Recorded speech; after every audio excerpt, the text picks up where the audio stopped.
और साबका member assembly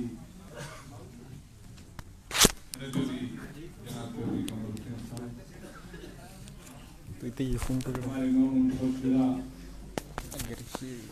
जिला सदर मंजूर शाह साहब बुखारी, मेरी बहन ब्लॉक गवर्नमेंट काउंसिल होटल की चेयरपर्सन शमीन जी, मेरी दूसरी बहन सरपंच सवाड़ी से है वसीम जी, हमारी पार्टी के जोनल सदर मुंशी आलमदीन साहब ताकीद से पहुंचे, बोल नहीं पाए। मेरे बड़े भाई मेरे चाचा लगते हैं जनाब शबीर एडवोकेट साहब, सरपंच साकरी, मेरे बड़े भाई और एक दमदार लीडर में कहूँगा जनाब फजल चौहान साहब, इनका गिला कि मैंने अगर उस वक़्त इनकी मदद की होती, इनको बीडीसी का चेयरमैन बनाया होता, तो शायद जिस तरीके से शमीम हमारे लिए काम कर रही है, ये भी आज उसी तरीके से काम कर रही है। मेरे साथी नगरोटा के सरपंच शबीर साहब, रोड़ी के सरपंच चौधरी मीर हुसैन साहब, हमारे बड़े भाई चौधरी अली मोहम्मद साहब रिटायर्ड तहसीलदार, बोलने का मौका नहीं मिला, इकबाल साहब, हमारा उभरता हुआ नौजवान लीडर जाकर साहब, साई खान साहब, अजीबुल्लाह साहब, अशरफील साहब, जेडीओ रिटायर्ड सलाम अहमद साहब, बाकी सभी साथी मौलवी साहब, शाह मोहम्मद साहब, आलम साहब, राजा साहब और सभी साथी, मुश्ताक साहब हैं, मौलवी सादिक साहब ने बहुत जोशीले तकलीफ की। यहाँ यूथ के नौजवान मेरे साथी हैं जिनको बोलने का मौका नहीं मिला, आरफ डॉक्टर साहब, यहाँ पे दूसरे मेरे साथी आजम साहब, रियाज साहब, हमारे मुख्तार साहब और सभी साथी। अब मैं सबका नाम लूँगा तो वक्त उसी में गुजर जाएगा। मैं आपका बेहद मशकूर हूँ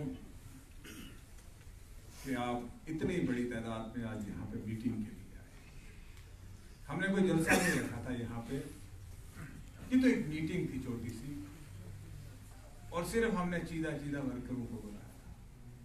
इतने ही बाहर भी हैं, अभी इतने लोग इससे बाहर मौजूद हैं, लेकिन आज मैं जब सुबह घर से चला तो मेरी बीवी ने मुझे 3-4 बार फोन किया रास्ते में। पहली बार कहा पता कर लेना बंदे वहां हैं कि नहीं।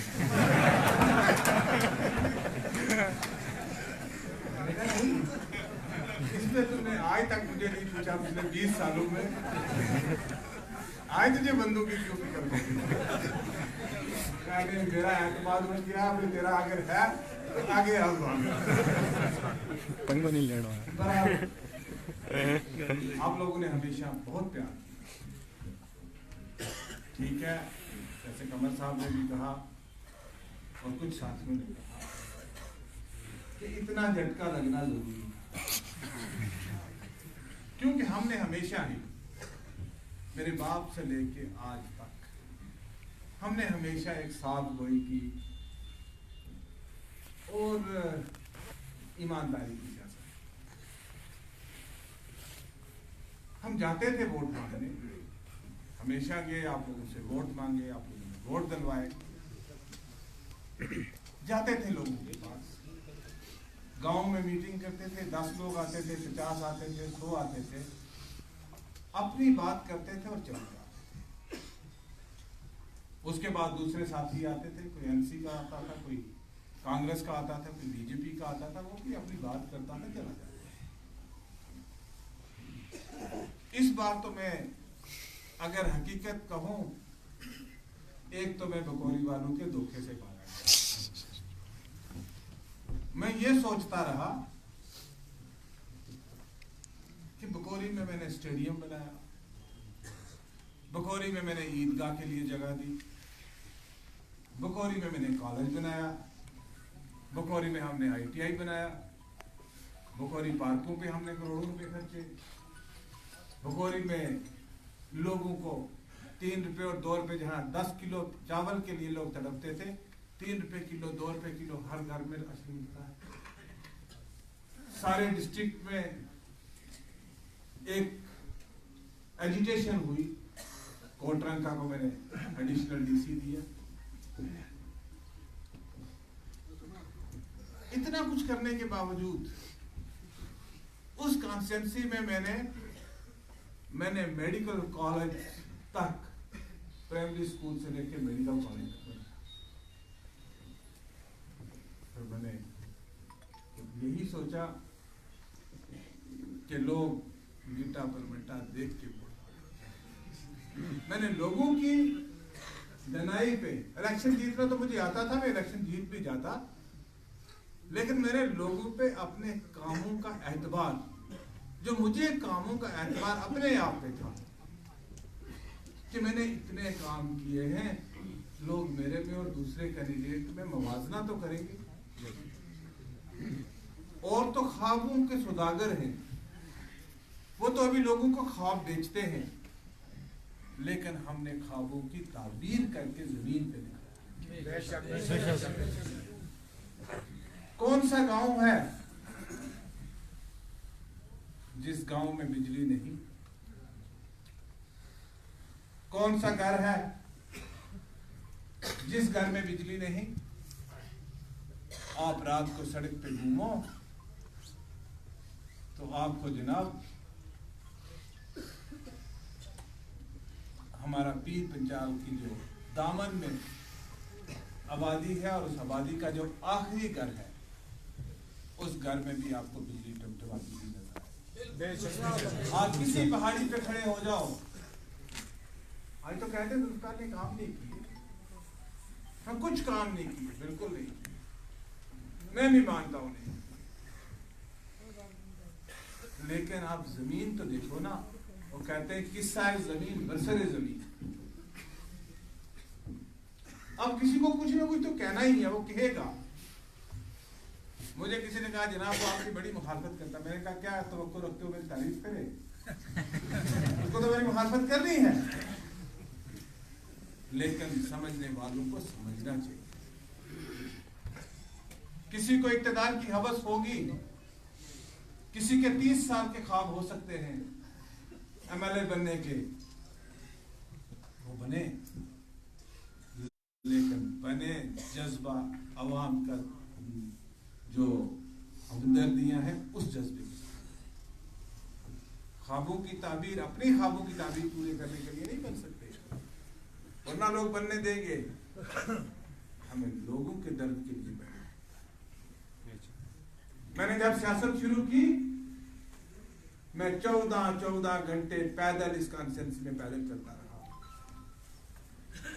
आज कौन सा गांव है मेरी कॉन्स्टिट्यूंसी में जहां सड़क नहीं? एक गांव बताओ। आप कंट्रोल देखो, आप गद्योग देखो, आप बेनंबल देखो, आप बूंदा देखो, आप डलेरी देखो, आप दरगाही देखो, आप गोतू देखो, आप गब्बर देखो, आप शाहपुर देखो, आप गुड़ा सरकारी देखो, आप खोड़ी वाली देखो, आप नडिया के टॉप पे चिट्टी बट्टी तक चले जाओ, वो देखो, लीरा देखो या कंगड़ वाली गली देखो। क्या ये सड़कें नहीं बनी है? क्या ये सड़कें पिछले 10 साल में नहीं बनी है? कहते हैं जुल्फकार ने कुछ नहीं किया। 300 किलोमीटर सड़क लेंथ थी जब जुल्फकार MLA बना, आज 1100 किलोमीटर सड़क बहरहाल कॉन्स्टिट्यूंसी में मौजूद है, जो बनी, जो पिछले 10 साल में 1100 किलोमीटर सड़क बनी है। मेरे पास फिगर है, अगर कोई कहे तो मैं एक एक फिगर बता सकता हूं। बिजली की बात करें, 600 किलोमीटर LT लगी हुई थी एलटी लाइन होती है ना बिजली की, 600 किलोमीटर लगी हुई थी, आज 2800 किलोमीटर एलटी लगी हुई। 25,000 बिजली के खंभे हमने पिछले 10 साल में दरहाल कंस्ट्रक्शन में लगाए। हमने बड़े बड़े रिसीविंग स्टेशन, जहां छोटे रिसीविंग स्टेशन थे, उनको 6.5 का रिसीविंग स्टेशन बनाया।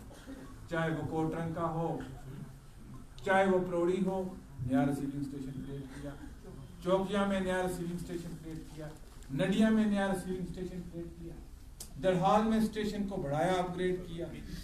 ख्वास में बनाया। बुद्धल में हमने रिसीविंग स्टेशन बनाया। क्या नहीं किया। 3 दर्जन से ज्यादा हाई और हायर सेकेंडरी स्कूल बनाए। सैकड़ों में प्राइमरी और मिडिल स्कूल बनाए। सिर्फ 12,000 फैमिली को बीपीएल राशन मिलता था। आज 95% आबादी को पीएचएच राशन मिलता है। 100 रुपए और 3 रुपए किलो राशन लोगों को मिलता है। मुझे बताइए, एक लीडर से, अपने नुमाइंदे से इससे ज्यादा तवक्को क्या रखते हैं? अब ठीक है जनाब, वाटर सप्लाई स्कीमों की बात करें। 26 वाटर सप्लाई स्कीमें थी जब मैं एमएलए बना था। आज 76 वाटर सप्लाई स्कीमें हैं दरहाल कंस्ट्रक्शन। लाखों की तादाद में पीने के पानी की पाइपें लगी है। पानी चलता है, नहीं चलता है, वो एक अलग पहलू है। कल एक बच्चा, कबीर मल का बच्चा, 2 साल का दानिश, पीढ़ी में डॉक्टर और एम्बुलेंस का ना होने की वजह से बेचारा लुकमा अजल हो गया, दुनिया से चला गया। हमारा दिल उसके लिए रोता है। लेकिन क्या ये जो अवाम के नुमाइंदे पिछले 2 साल से बने हुए हैं, जब गवर्नर साहब वहां पे आए पीढ़ी में, तो क्या डॉक्टर 2 नहीं मांग सकते थे कि हमें पीढ़ी के लिए डॉक्टर दे दो?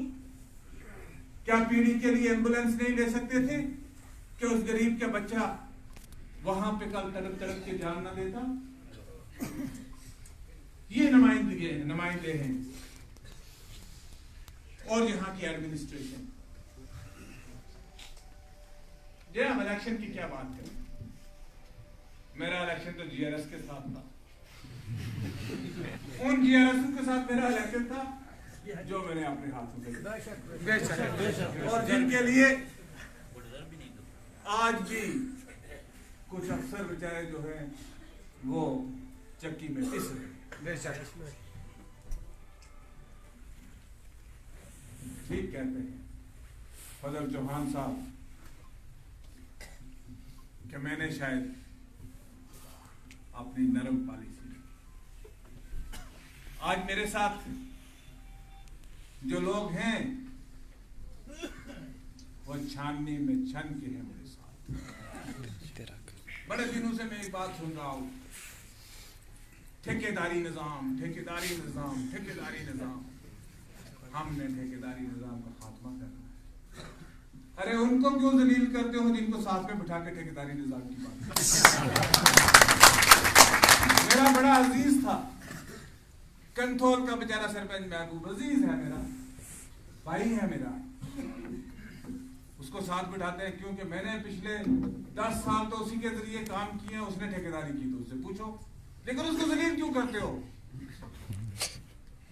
सादिक साहब हैं मेरे बड़े करीबी साथी हैं जो मौला के ठेकेदारी करते रहे। अब आप क्यों कहते हो उनको ठेकेदारी? अगर आपको अच्छे चाहिए, साफ सुथरे लोग चाहिए, तो आप इनको बेचारों को ठेकेदार क्यों कहते हो? 20 साल मेरे साथ कासम बेचारा चला है बनियान का। आज तो वो आपके साथ है जनाब, आप ठेकेदार कहते हो तो मैं क्या करूँ? बड़ूसा का सरपंच बेचारा मेरा अजीज है, मेरे साथ चलता रहा है। अब आपके साथ चला गया तो ठेकेदार बेचारा कैसे हो गया? ये कौन सी कैटेगरी? मतलब पहले कैटेगरी ये थे, अब ट्रेन ठेकेदार वो लेके। आज मेरे साथ अगर लोग हैं तो शायद मैं समझता हूं कि उनके जाने की ठेकेदारों का निजाम शायद उनके पास। डेवलपमेंट की बात मैंने आपके साथ की। वो जमीन पे आप देख सकते हैं कि मैं एक बात डंके की चोट पे कह के जाना चाहूंगा कि जुल्फकार ने जो डेवलपमेंट दरहाल कॉन्स्टिट्यूंसी की है, कोई माई का लाल आने वाले 30 साल में कर गया।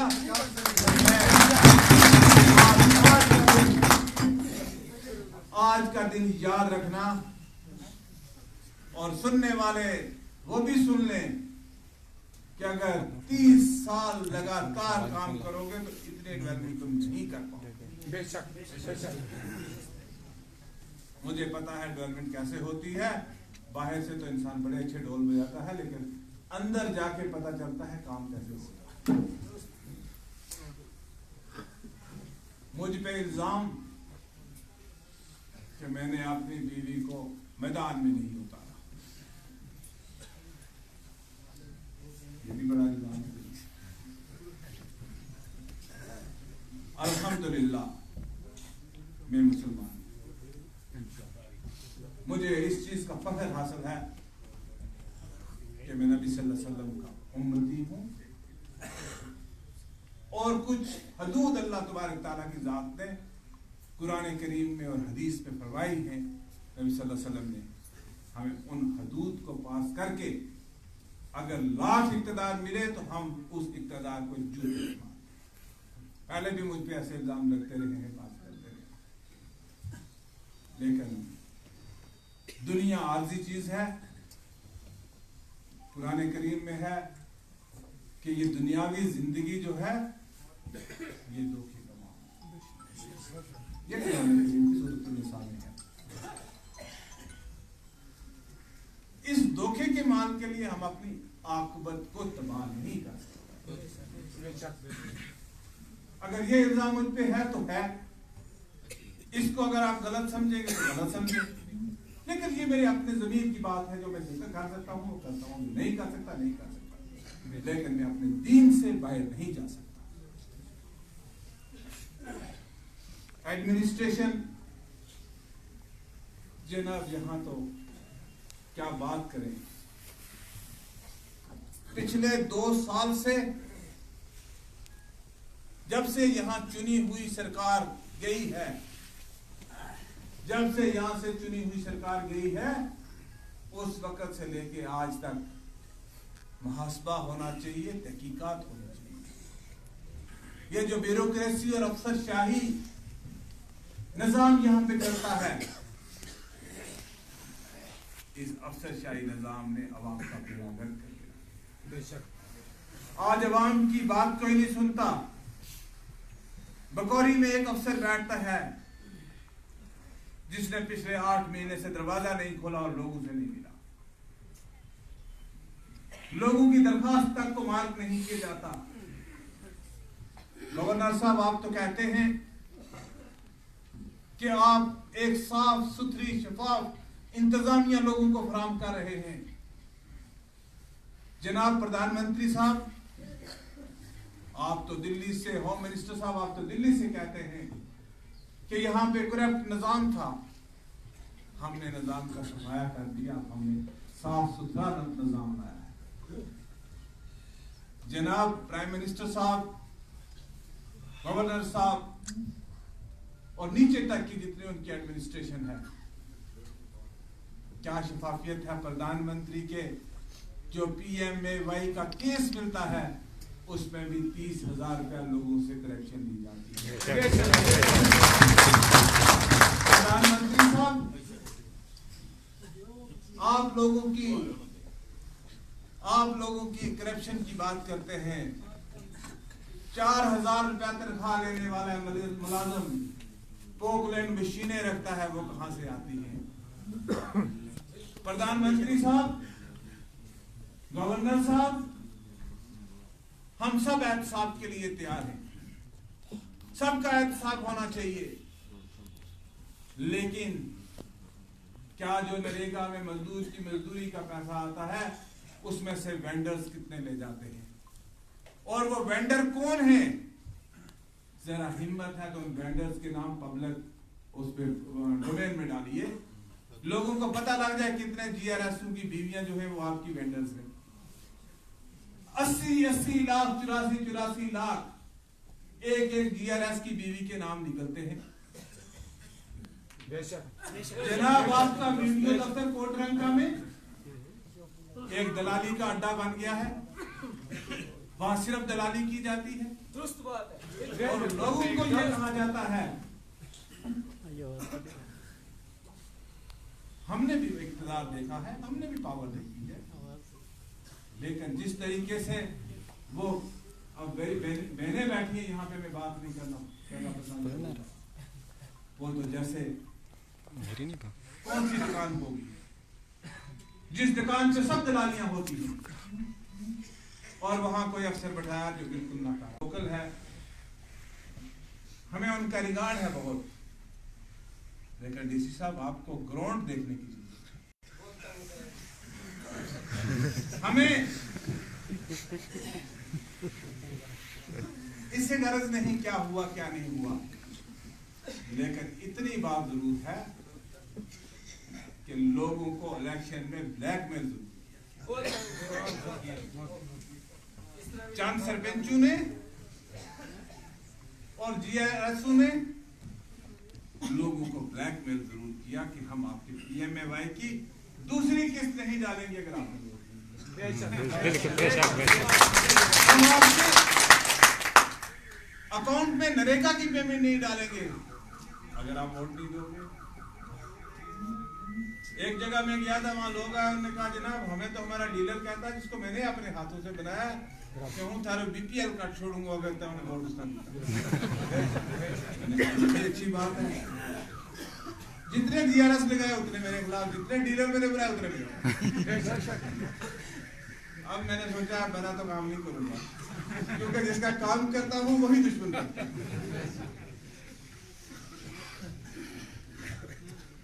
जनाब हमने जो बनाना था बनाया, अब हम देखना चाहेंगे कि इन सड़कों पे कब तक लूट बिछेगी।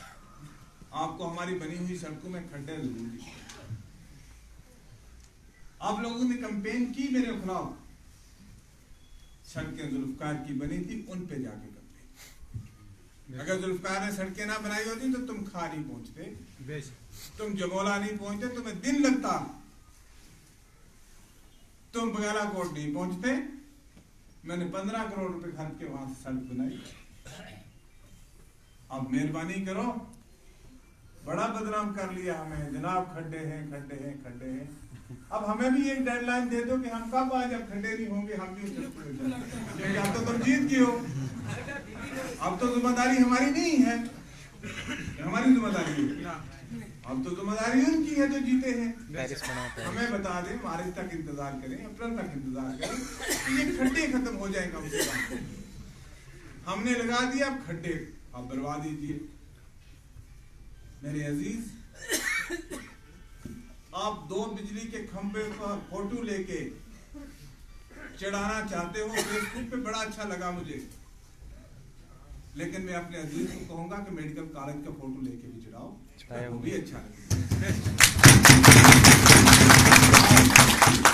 चौकिया में बने हुए एम्प्लॉयमेंट काउंसलिंग सेंटर का फोटो लेके चढ़ाओ, वो भी मुझे बहुत अच्छा लगेगा। आप जनाब रिसीविंग स्टेशन का फोटो लेके चढ़ाओ, वो भी मुझे बहुत अच्छा लगेगा। अब तालीम के लिए आपने बहुत वादे किए लोगों से, आप हर वार्ड में एक मॉडल स्कूल बनाने वाले हैं, तो जल्दी देखना चाहेंगे क्योंकि हमारे हम उनका इंतजार बेताबी से कर रहे हैं। हम आपके रास्ते में कोई रुकावट नहीं है, हमारी तरफ से तमाम शुभकामनाएं और सपोर्ट आपके साथ, लेकिन हम अब हिसाब आपसे मांगेंगे। हमने जो किया वो जमीन पे है, देख लो, वो रिकॉर्ड पे है। अब जो करना है वो तुम्हारी जिम्मेदारी है, हमारा काम देखना है और वक्त आने पे हिसाब। दूसरी बात,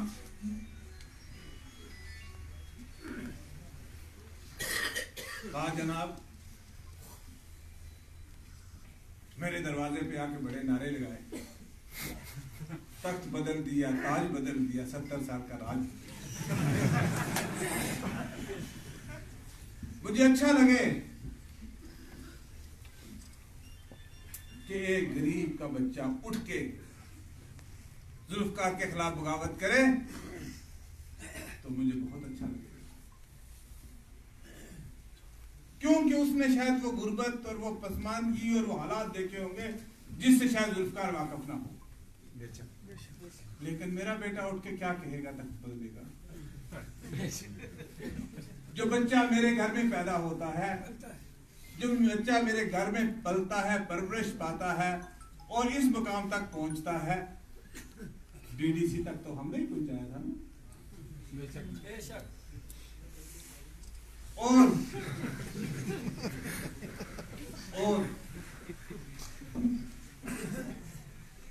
बकोरी वालों ने धोखा दे दिया, लेकिन हमने पीढ़ी में हिसाब चुकता कर दिया।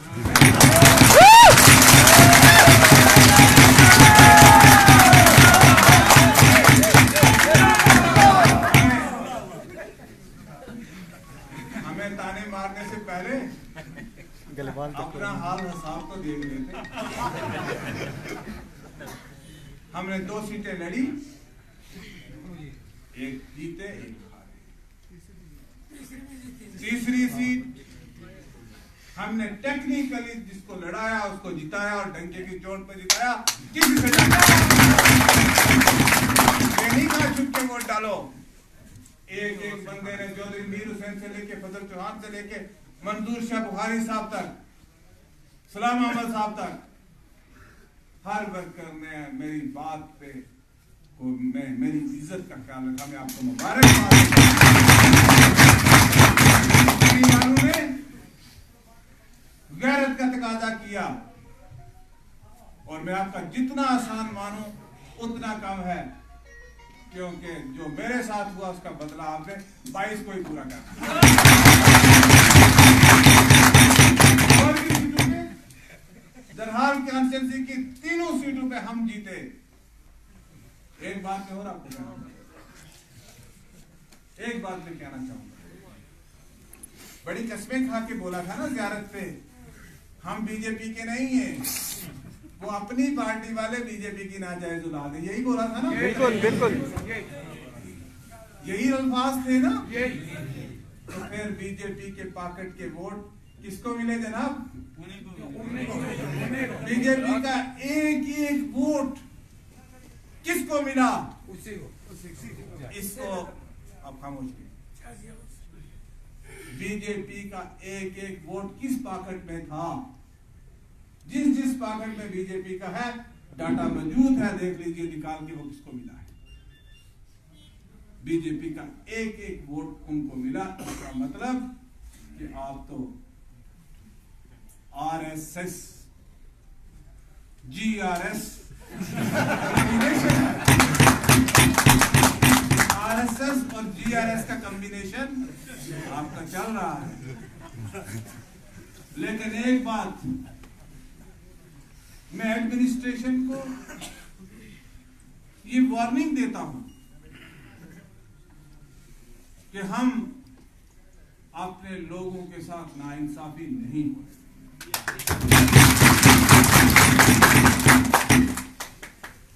क्या आपके जीआरएस हमारे सरपंचों के पंच तोड़ के किसी सरपंच के खिलाफ अदम एतमाद करेंगे? हम उस दिन लाशों का दमार आपके दरवाजे पे होगा। कि जुल्फकार के एक सरपंच के खिलाफ अदम एतमाद करने वाला बच जाएगा, उसको कोई नहीं बचने देगा। मारेंगे अलग और कानूनी कार्रवाई अलग करेंगे। कितनी जरूरत हो गई तुम में? इतना दिल बढ़ गया तुम्हारा कि तुम हमारे पंचों को लाते हो उठा के और कस्में करवाते हो? हद हो गई है। ये अवाम के मैंडेट के खिलाफ कोई ऐसी चीज नहीं करने देंगे। दूसरी बात, हमने कहा था कि मैं आज तक खामोश रहा, कि आज अगर मैं कोई कार्रवाई करता हूं तो ये लगेगा कि जुल्फकार अपनी रंजिश जिद में शायद हमारे साथ मुकाबला। लेकिन मेरे भाइयों, मेरी जात के साथ जो किया सो किया, लेकिन गरीब से 30,000 नहीं मिलेगा PMAY का। जो पैसा मजदूर का नरेगा में है वो मजदूर को ही मिलेगा। जो बैक टू विलेज का पैसा है वो पैसा लोगों को मिलेगा। जो आपके सीडी पंचायत का पैसा आता है, जो आपके पास, मैं महकमे की बात कर रहा हूं, उनसे बात कर रहा हूं, जो आपके पास ये कौन सी स्कीम होती है 14, 15 FC, उसका पैसा जो आता है वो अवाम की खिदमत के लिए होना चाहिए, अवाम के लिए होना चाहिए जिनका आता है, और जमीन पे पैसा लगना चाहिए। अब हम हिसाब लेंगे, एक एक पैसे का हिसाब जमीन पे लेंगे, क्योंकि अब मेरी जाती दुश्मनी नहीं, जिम्मेदारी है लोगों की, क्योंकि अब हमने लोगों के साथ इंसाफ जो है वो नाइंसाफी नहीं होने देगी। मेरी बहन बुदन की BDC चेयरपर्सन ने शिकायत की, वाजिब है डिप्टी कमिश्नर के लिए कि वह बुदन के मुश्किलात की तरफ तवज्जो दे। मुझे हैरानगी है कि प्राइम मिनिस्टर साहब का प्रोग्राम था आयुष्मान भारत का शुरुआत करने का, आपने डिप्टी कमिश्नर साहब बुदन की BDC का प्रोग्राम वहां बुदन में रखना चाहिए था, आपने बकोरी में प्रोग्राम रखा। फोन करके आपके मुलाजम बुलाते हैं BDC चेयरमैन को, तुम हाजिर हो। जैसे हम आपके मुलाजम नहीं हैं जनाब, हमारे भी चुने हुए नुमाइंदे हैं। आपको इक्वली रिस्पेक्ट तमाम लोगों को देनी पड़ेगी जो लोगों के चुने हुए नुमाइंदे हैं। ऐसा नहीं चलेगा यहाँ पे। अगर ऐसा चलेगा तो अंजाम उसके जो है वो बहुत मुश्किल है। हमारी जदोजहद बड़ी जदोजहद, लेट तो नहीं होगी। हमारी जदोजहद बड़ी जदोजहद है। हमारी जदोजहद रियासत की बहाली है, हमारी जदोजहद 370 की वापसी है, हमारी जदोजहद 35A को वापस लाना है। ये हमारी जदोजहद है, क्योंकि 5 अगस्त 2019 को हमारा तशक्कुस, हमारी शिनाख्त, हमारा सब कुछ हमें उसके लिए लड़ना है, और हमारी पार्टी की खिदमत करने के लिए रहना होता है। मुझे PDP की लीडरशिप के साथ आज भी कोई गिला नहीं, लेकिन इस किस्म के हालात हैं कि PDP में रह के हम अवाम की तर्जुमानी नहीं कर पा रहे थे। हम हैं कोई आदमी जो रियासत के साबका वजीर आला भी रहे, वो भी बेचारे कुछ नहीं। आज तो बड़ी बड़ी बातें की जाती हैं, बड़े बड़े नौजवान हमारे खिलाफ गालियां लिखते हैं, सोशल मीडिया पे जाके लिखते रहे। लेकिन मेरे भाइयों, अजीज साथियों, आप 5 अगस्त को क्यों खामोश हो गए थे? 5 अगस्त से लेके आप 8 मार्च तक तो कोई किसी की जुबान नहीं खुली, किसी ने किसी के खिलाफ कुछ नहीं लिखा, किसी ने यह भी नहीं लिखा कि अच्छा हुआ बुरा हुआ। जब हमने एक प्लेटफॉर्म बनाया, वो प्लेटफॉर्म बनने के बाद सबकी जुबानें खुली और धीरे धीरे कुछ लोग बातें करने लगे, और लीडरशिप की बहुत सारी लीडरों की रिहाई भी। तो मैं यही कहूंगा कि 2019 का साल हमारे लिए मनहूस साल के तौर पे साबित हुआ। 2020 का साल कोरोना वायरस के नाम हो गया।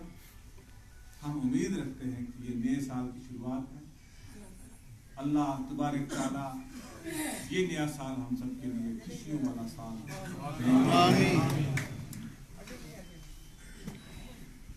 हमारी पार्टी ने मनमोहन शाह साहब को एक जिम्मेदारी सौंपी है। हमारी पार्टी के सदर ने, वैसे भी हम में तो यही है कि सबसे अफजल जो है सादात हैं, आले रसूल हैं। हम सब इनकी लीडरशिप में हम लोगों की शायद कंसेंसस पहले फजल चौहान साहब पे थी, लेकिन उन्होंने इन्हीं का नाम प्रपोज किया तो ये डिस्ट्रिक्ट प्रेसिडेंट बने हैं। सबको लेके चलना है और आने वाले इलेक्शन में आपकी सरपरस्ती में हम चारों सीटें जो है डिस्ट्रिक्ट की जीतना चाहते हैं। अल्लाह करे जल्द असेंबली के इलेक्शन हो और हमें उम्मीद है, तवक्को है कि इसी साल में 21 में जम्मू कश्मीर में असेंबली के इलेक्शन होंगे और आप लोग भरपूर, आपको आज जो जोश है शायद कुछ दिन पहले नहीं था, ये जोश अल्लाह आपका कायम रखे, दायम रखे। तो बाकी हौसले की जरूरत है, हिम्मत की जरूरत है, डरने की जरूरत है। जुल्फकार आपके साथ है, जब तक जिंदगी है आपके साथ।